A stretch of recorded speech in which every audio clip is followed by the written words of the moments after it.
Halo bro, Assalamualaikum warahmatullahi wabarakatuh. Kembali lagi dengan saya Dafan Mulifa di Mulifa Channel. Kali ini kita mulai rutin kembali untuk membuat konten-konten yang mengandung sejarah tentang orang-orang Minang. Nah, kemarin ini saya banyak sekali jeda-jeda untuk membuat konten. Karena apa? Karena saya mencari duit di luar. Lumayan di masa pandemi ini ya kan. Kita syuting dan alhamdulillah untuk memenuhi kebutuhan sehari-hari. Mohon maaf dan tidak bisa memenuhi request teman-teman. Kali ini kita akan mencoba kembali. Ada sebuah momen pada saat menyanyikan lagu Indonesia Raya di Kongres Pemuda II. Jadi Indonesia Raya itu diciptakan oleh Wek Rudolf Supratman. Nah, tercatat sebagai pahlawan nasional.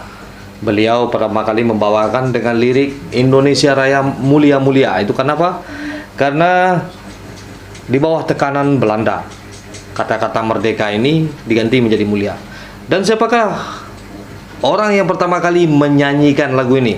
Sebab ketika Wek Rudolf Supratman ini dalam menggesek biola dengan nada Indonesia Raya, itu tidak memuaskan hati-hati para pemuda yang datang pada Kongres Pemuda II. Sebab para pemuda ini ingin mendengarkan lirik secara langsung. Nah, ada seorang wanita yang tidak sama sekali berada di tempat duduk tersebut, tapi berdiri di bagian depan dan bukan dari anggota Kongres Pemuda II itu. Dialah yang pertama kali menyanyikan lagu Indonesia Raya. Siapakah dia? Oke, sebelum kita teruskan, mari di-subscribe dulu, di-like, di-komen, di-share jika ini bermanfaat buat semuanya. Yang menyanyikan pertama kali lagu Indonesia Raya ini adalah seorang wanita yang asli dari Minangkabau. Dan beliau adalah seorang anak dari pahlawan nasional yang berasal dari Minangkabau juga, dari Koto Gadang tepatnya. Dia adalah Theodore Atia Salim, atau lebih dikenal dengan Doli Salim, anak seorang pahlawan nasional dari Minangkabau, yaitu Agus Salim. Bagaimana cerita selanjutnya? Oke, check it out. Doli Salim atau Theodora Atia Salim lahir di 26 Juli 1913, meninggal di Jakarta 24 Juli 1990 pada umur 76 tahun. Adalah pelantun pertama lagu Indonesia Raya pada Kongres Pemuda II tanggal 27 hingga 28 Oktober 1928. Kongres Pemuda kedua dilaksanakan di rumah pondokan untuk pelajar dan mahasiswa milik Si Kok Leong di Jalan Keramat Raya nomor 106 Jakarta. Kongres tersebut menghasilkan ikrar Sumpah Pemuda yang menegaskan cita-cita berdirinya negara Indonesia.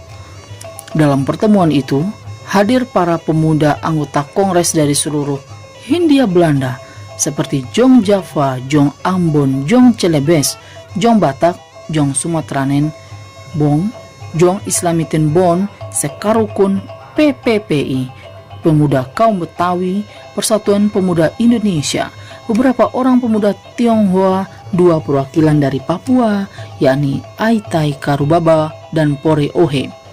Mereka mengikat janji bersatu, bertanah air Indonesia, berbangsa Indonesia, berbahasa Indonesia. Doli Salim mengikuti acara tersebut meski tidak termasuk di dalam anggota Kongres. Doli Salim merupakan perwakilan Organisasi Kepanduan Nasional Indonesia Panvirage Natijibi atau Gerakan Kepanduan Berdasar Islam Nasionalis.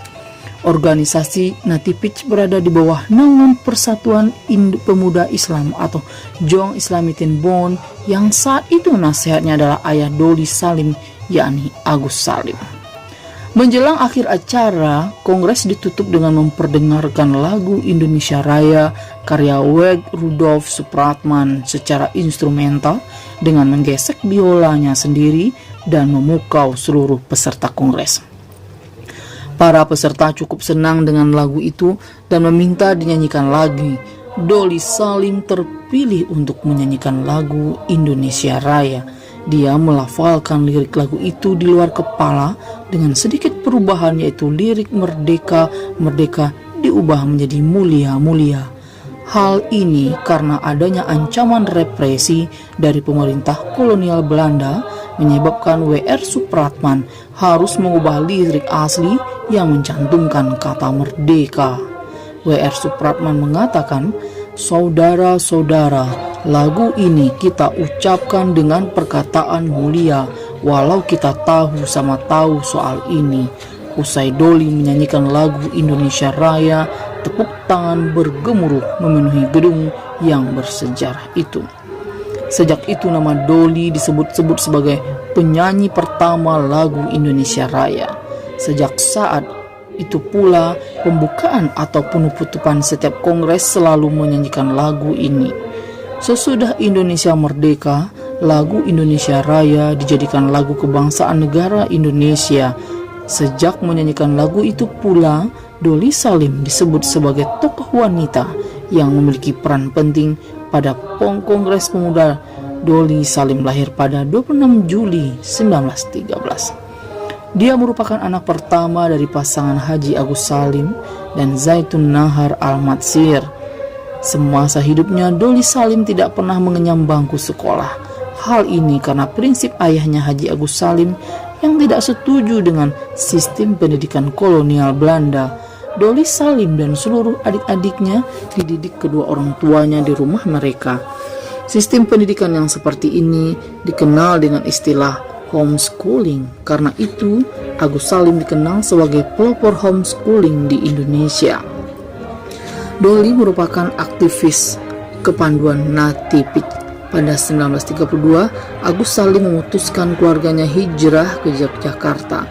Di Yogyakarta, Doli bertemu Mr. Sujono Harjo Sudiro, salah satu pendiri Universitas Nasional UNAS yang juga merupakan rektor Universitas Islam Indonesia Jakarta dan termasuk tokoh pergerakan penyadar pada masa pergerakan nasional Indonesia. Mereka menikah pada tahun 1935 dan dikaruniai 4 orang anak. Setelah menikah, Doli aktif dalam Wanita Persahi Persatuan Sarjana Hukum Indonesia dan Women's International Club. Pelantun Indonesia Raya pertama itu meninggal di Jakarta pada 24 Juli 1990. Kami, putra dan putri Indonesia, menjunjung bahasa persatuan, bahasa Indonesia.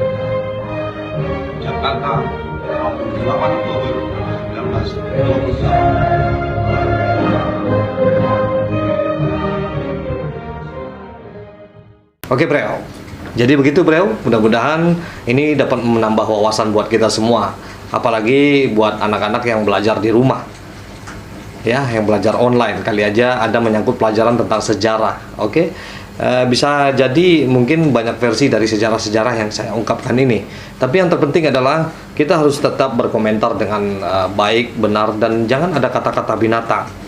Jika kata-kata itu dilontarkan dalam komentar seperti netizen jahat, hater, itu menandakan kita bukan orang yang baik. Nah, terlihat dari kata-kata yang dilontarkan. Berdialog boleh dengan logika, dengan teori-teori yang Anda dapat. Oke bro, hanya itu yang bisa kita bahas, karena orang Minang itu adalah orang yang beradab tinggi. Jangan dihancurkan hanya dengan komen-komen yang bermulut kasar. Oke bro, sampai di sini perjumpaan kita. Insya Allah besok kita dengan tema-tema yang lain lagi. Oke, seperti biasanya, majulah Minangkabau, majulah Indonesia, selalu di Mulifa Channel. Assalamualaikum warahmatullahi wabarakatuh.